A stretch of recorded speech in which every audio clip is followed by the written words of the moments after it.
चर्चा, कंसल्टेशन और समय कभी नहीं दिया है।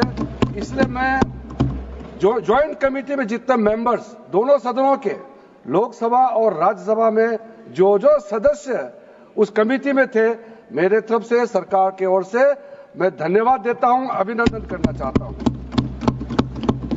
अध्यक्ष महोदय जी, कुल मिलाकर के 97,27,772 याचिकाएं ऑनलाइन, फिजिकल, मेमोरेंडम के रूप में, रिक्वेस्ट के रूप में और सुझाव के रूप में पूरे तरह से सरकार ने देखा है। वो जेपीसी के माध्यम से हो या डायरेक्ट दिया हो, हमने सब उसको देखा है।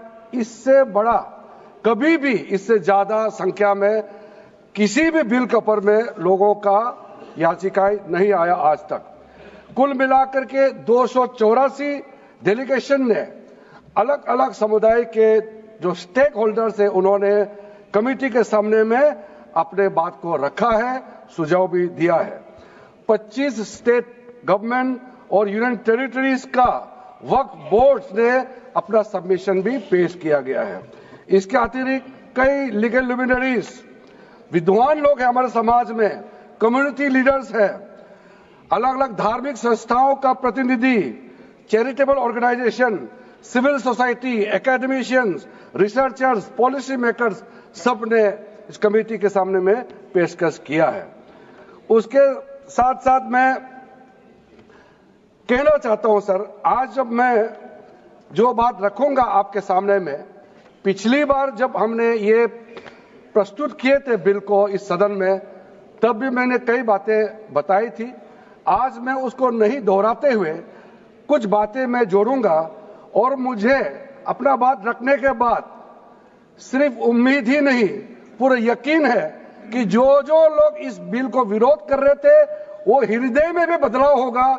पॉजिटिव सोच के साथ इस बिल में सब समर्थन करेंगे, ये मैं विश्वास के साथ आगे अपना बात रखना चाहता हूं।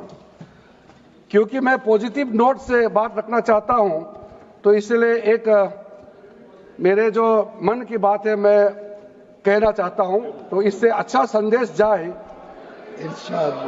किसी के बात कोई, अध्यक्ष महोदय, किसी की बात कोई बदगुमान ना समझे, इस जमीन का दर्द कभी आसमान ना समझेगा। ये मैं दिल से कह रहा हूं, क्योंकि अच्छा सोच के साथ, बड़ा दिल के साथ, खुले मन से मैं ये प्रस्ताव आपके सामने में पेश कर रहा हूं। सर, कई लोगों ने अपने अपने तरीके से बातें रखी हैं। किसी ने कहा ये प्रावधान अनकॉन्स्टिट्यूशनल है, गैर संवैधानिक है। किसी ने कहा ये इलीगल है, अनलॉफुल है। सर, ये बिल जो हम लोग जिक्र कर रहे हैं कोई नया विषय नहीं है। आजादी से पहले ये बिल, जब पहली बार मुसलमान वक्फ वैलिडेटिंग एक्ट पास किया गया था 1913 में, तब से इसका इतिहास शुरू होता है। उससे पहले प्रिवी काउंसिल ने 1894 में इनवैलिडेट किया था वक्फ अल औलाद को।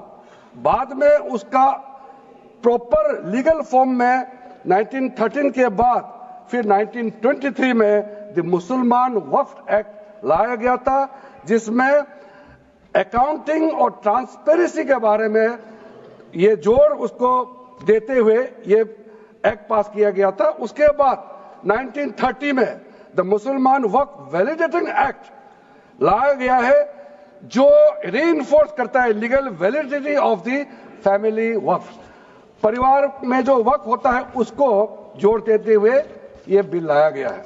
उसके बाद आजादी के बाद 1954 में 1954 में वक्फ एक्ट पहली बार आजाद भारत का एक्ट बनी और उस समय स्टेट वक्फ बोर्ड का भी प्रावधान उसी 1954 एक्ट में प्रावधान किया गया था।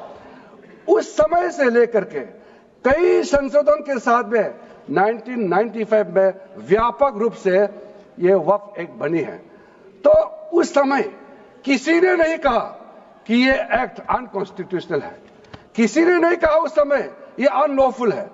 आज जब हम उसी बिल को सुधार के ला रहे हैं, तब आपको ये अनकॉन्स्टिट्यूशनल, अनलॉफुल का ये शब्द इस्तेमाल करने का आपको ये नौबत कैसे आया? ये सोच क्यों आया? अगर आप सच्चे दिल से सोचते और मन साफ होते तो आप तर्क पे जाते। इस संशोधन बिल में जो जो तर्क है आप उसमें बात कीजिए। आप उसको छोड़ के जो कोई लेना देना नहीं है बिल में, उसका बात आप लेकर के लोगों को गुमराह करने का, बरगलाने का काम जो किया है, उसको मैं शुरू में साफ करना चाहता हूं। अध्यक्ष महोदय जी, 1995 में ट्राइब्यूनल का पहला व्यवस्था किया गया है ताकि वक्फ बोर्ड का कोई भी निर्णय किसी को अगर पसंद नहीं है या उसको चैलेंज करना चाहता है तो वक्फ ट्राइब्यूनल वहां आप जा सकते हैं। उसका प्रावधान पहली बार हुए हैं और उस समय यह भी फैसला हुआ कि 5 लाख से ज्यादा आमदनी किसी वक्फ प्रॉपर्टी में है, उसके लिए सरकार एग्जीक्यूटिव ऑफिसर्स अपॉइंट किया जाएगा। ये भी 1995 में शुरुआत की है। अध्यक्ष महोदय जी, ये आज एक ट्रिगर पॉइंट क्यों हुआ है? ये अमेंडमेंट बिल लाने का आवश्यकता सबसे ज्यादा शुरुआत कहां से हुई? मैं संक्षेप में बताना चाहता हूं। 2013 में, 2014 में हम सब